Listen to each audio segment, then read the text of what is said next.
சிவாய நமக. அடியாருக்கு அடியன் சந்தோஷ் திருமேனி சிவாச்சாரியார்.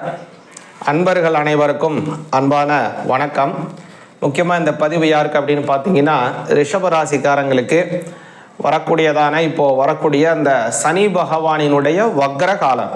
இந்த வக்ர பயிற்சி காலத்தில் சனி பகவான் ரிஷப ராசிக்கு என்ன மாதிரியான பலன்களை தருவார், எதுலெல்லாம் அவங்க நல்ல பலன்களும் அதிலெல்லாம் கவனமான விஷயங்களிலே தேவையும் அப்படிங்கிறத இப்போ நல்லா கவனிப்போம்.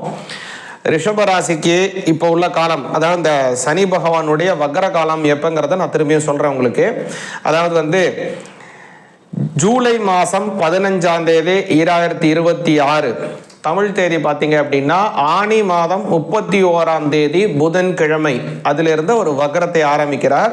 எதுவரை ஒரு வக்ரமாக இருக்கிறார் அப்படின்னு பார்த்தீங்கன்னா, நவம்பர் மாதம் 30ஆம் தேதி 2026 தமிழ் தேதி பார்த்தீங்கன்னா கார்த்திகை மாதம் 14ஆம் தேதி திங்கட்கிழமை. சற்றேறக்குறைய பார்த்தீங்கன்னா 4.5 மாத காலம் அவர் இந்த வக்ர கதியிலே செல்லுகிறார். இந்த வக்ர கதியிலே செல்லும் போது இந்த வக்ரம் அப்படிங்கிறதுல என்னங்கிறத நல்லா புரிஞ்சுங்க. ஒரு கிரகங்கள், அதாவது சாயா கிரகம் எப்போதும் பின்னாடி தான் போகும், ராஜ கிரகங்கள் நேர்கதியில் போகும், தாரா கிரகங்கள் சாரம் அதிசாரம், அதே மாதிரி மந்தம் மந்தச்சரம், ஹஸ்தம் மனம் அஸ்தங்கதம் அப்படின்னா அவங்களோட பிளானிட்டரி பொசிஷனில் அடிக்கடி அவங்க சேஞ்ச் பண்ணிக்கிட்டே இருப்பாங்க தாரா கிரகங்கள். அப்போது அந்த வகையில் இப்போ சனி பகவான் பார்த்தீங்கன்னா வக்ரம் அடைகிறார். இந்த வக்ரம் அடையும் போது அவங்களுடைய இயல்பு மாறும். அதாவது நன்மை தரக்கூடியவங்க சில சமயம் அதிக நன்மைகளை தருவாங்க, அல்லது நன்மை தந்து கொண்டு இருக்கக்கூடிய ஒரு கிரகம் கெடுபலனை கொடுக்கும், அல்லது கெடுபலனை தந்து கொடுக்கக்கூடியது நல்ல பலனை மாற்றி கொடுக்கும். சில சமயம் கெடுபலனை தரக்கூடியது அதிதீவிரமான கெடுபலனை கொடுக்கும். அப்படின்னு அவங்களுடைய பிளானிட்டரி பொசிஷன்ல அவங்க மாறும்போது இந்த மாதிரி தன்மைகளை அவங்க மாற்றி கொள்ளுவாங்க. சரி, இப்போ உள்ள காலம், அதாவது ரிஷபராசிக்கு என்ன மாதிரியான பலனை தரப்போறாங்க அப்படிங்கிறத சனி பகவான் பார்ப்போம். இந்த சனி பகவான் அப்படிங்கிறவரை பார்த்தீங்க அப்படின்னா ரிஷபராசிக்கு மிக மிக முக்கியமான ஒரு கிரகம். எதனால் இதை நான் சொல்கிறேன் அப்படின்னு பார்த்தீங்கன்னா, ரிஷபராசிக்கு 9ஆம் அதிபதியாகவும் 10ஆம் அதிபதியாகவும் உடையவர் சனி பகவான். 9ஆம் பாவம்ங்கிறது உங்களுடைய தந்தையாரை குடிக்கக்கூடிய பித்ருஸ்தானம் அப்படின்னு பேர். பெரியவங்க, உங்களுடைய முன்னோர்கள், அதே மாதிரி உங்களுடைய அப்பா, அந்த அப்பாவுடைய சொத்துக்கள், உங்க அப்பாவுடைய பெரியவங்கெல்லாம் உங்களுக்கு எந்த மாதிரியான புண்ணியங்களை சேர்த்து வச்சிருக்காங்க அப்படிங்கிறது எல்லாமே இந்த சனி பகவான் தான். பொதுவாகவே சனி பகவான் தர்ம கர்மாதிபதினு பேரு. அது மட்டுமல்லாம பூர்வ புண்ணிய பாக்கிய ஸ்தானாதிபதியாகவும் ரிஷபராசிக்கு அவங்க வந்துருவாங்க. அதனால ரிஷபராசிக்கு சனி பகவானினுடைய பலம் கொஞ்சம் அதிகமாகவே இருக்கும். அதனாலதான் பெரும்பாலும் ரிஷபராசிக்கு 9-10க்கு உடைய கிரகமாக இருக்கிறதுனால தான் அதிகமான கெடு பலனை அவர் தரமாட்டாரு. இன்னொன்று நல்லா கவனிச்சிங்க, ரிஷபராசிக்காரங்க ரிஷபத்திலே சனி பகவான் சஞ்சாரம் செய்யக்கூடிய காலம் அப்படிங்கிறதுல தான் அதாவது இப்போ நம்ம பொதுவாக சொல்கிறோம் 2.5 வருஷ காலம் ஒரு ராசியில் சஞ்சாரம் செய்கிறாருங்கன்னு. அது அப்படி கிடையாது. அவர் ஒரு சில சமயத்தில், அதாவது எந்த கிரகமும் சரியான வட்டத்தில் சுத்தாது. நீள்வட்ட பாதை ஓவலில் சுற்றி கொண்டு இருக்கும் சூரிய பகவானை. எல்லா சூரிய குடும்பத்தில் உள்ள எல்லா கிரகங்களும் அப்படி தான் சுற்றிட்டு இருக்கோம். ஆனால் ஒவ்வொரு டைரக்ஷனில் ஒவ்வொரு டைமென்ஷனில் சுற்றிட்டு இருக்கோம். அப்போது இந்த சனி பகவான் நீள்வட்ட பாதையில் சுற்றும் போது, அதிகமாக தூரத்தில் அவர் செல்லும் போது, அதாவது உங்களுக்கு புரியுற மாதிரி சொல்கிறேன் அப்படின்னா, அதாவது நீச்சம் அடைஞ்சிருப்பார். அதாவது மேஷத்துல பாத்தீங்கன்னா, ஏன்னா அப்பதான் ரொம்ப கொஞ்சம் தள்ளி இருப்பார். அப்போ அந்த நீச்சம் அடைஞ்சிருக்கக்கூடிய காலத்துல அப்பெல்லாம் 3 வருட காலங்கள் கூட எடுத்துக்கொள்வார் ஒரு ராசியிலிருந்து அடுத்த ராசியில. ஆனால் இந்த கிட்ட வரக்கூடிய சமயத்துல பாத்தீங்கன்னா, ஒரு ராசியிலிருந்து அடுத்த ராசிக்கு சஞ்சாரம் செய்வதற்கு 2.5 வருடம்னு சொல்ல முடியாது. சில சமயம் 2 வருடம் அல்லது 1 வருடம் 8 மாதம், 2 வருடம் 1 மாதம் அப்படின்னா அவர் டக்கு டக்கு டக்குன்னு மாறிட்டே போயிடுவார் அந்த சமயத்துல. ஏன்னா அவர் மொத்தமா சுற்றி வருவதற்கு 30 வருடம்.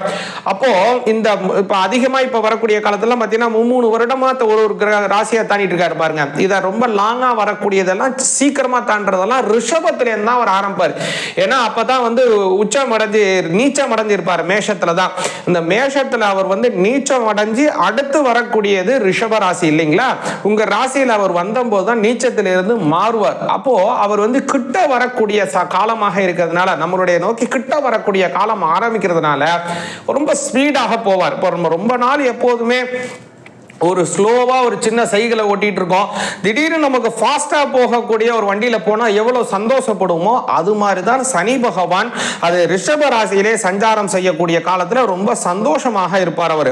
அதனாலதான் அந்த சமயத்துல ஒரு சில பெரிய பெரிய நாடுகள் கூட நிறைய பிரச்சனை ஏற்படும். பெரிய பெரிய பெரிய வலுத்த நாடுகளுக்குள்ள பெரிய சண்டைகள் சச்சரவுகள், அவங்கள நோக்கி அச்சுறுத்தல்கள். யார் நான் தான் பெரிய தட்டாம்பிள்ளையா இருக்கக்கூடிய பெரிய பெரிய ஆட்களுக்கெல்லாம் அந்த சமயத்தெல்லாம் பெரிய அடிவுகளும் பெரிய பிரச்சனை வரும்.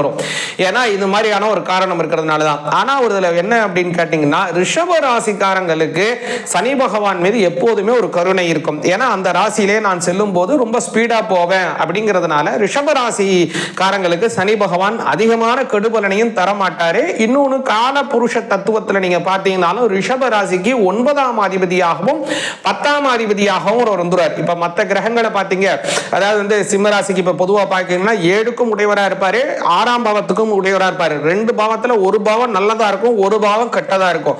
ஆனா ரிஷப ராசிக்கு பாத்தீங்கன்னா 2 பாவத்திற்கும் நல்லவராகவே இருப்பார். அதாவது 9 கூடையவரும் நல்லதுதான், 10 கூடையவர் ஜீவனஸ்தானம் இல்லைங்களா.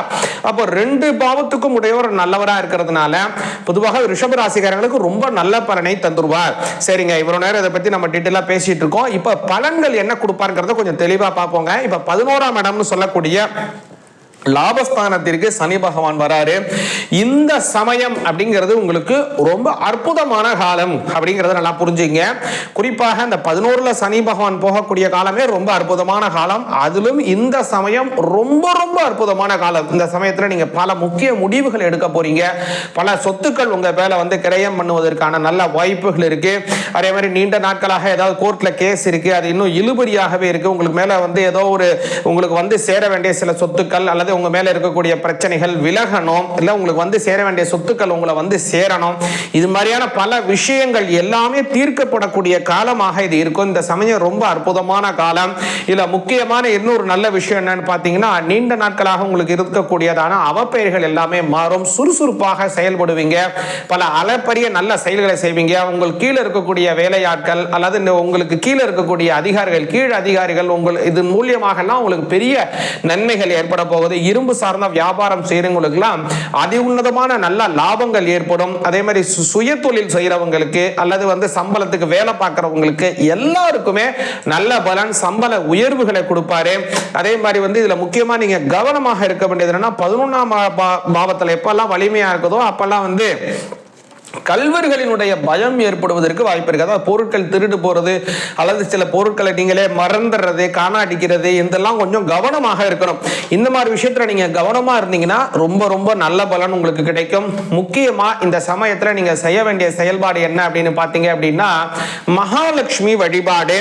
அதுவும் பாத்தீங்க அப்படின்னா பெருமாளுடன் சுதந்திரமாக தனித்துவமாக இருக்கக்கூடிய தாயார், அதுவும் தீபத்துல இருக்கக்கூடிய, அதாவது தீபகற்பமாக இருக்கக்கூடிய ஒரு தீவுல இருக்கக்கூடிய ஒரு அம்பாளை வழிபாடு செய்யறது ரொம்ப நல்லது. அது குறிப்பா பாத்தீங்க அப்படின்னா ஸ்ரீரங்கத்தில் இருக்கக்கூடிய ரங்கநாயகி அம்பாள். இந்த ரங்கநாயகி தாயார் கரெக்டா தீவுலையும் இருப்பாள், பெருமாளுடையும் சேர்ந்து இருப்பாள், சுதந்திரமாக தனி லட்சுமியாகவும் இருப்பாள். அதனால அந்த ரங்கநாயகி அம்பாள் போய் தரிசனம் பண்ணிட்டு வந்தீங்க அப்படின்னா உங்களுக்கு நல்ல பலன் கொடுக்கும். குடும்பத்திலே நல்ல சுபிக்ஷங்கள் ஏற்படும். அதுவும் எப்பனா இந்த குரு சனி பகவானுடைய வக்ர காலத்துல போயிட்டு வாங்க, நல்ல பலன் கிடைக்கும். சிவாய நமஹ.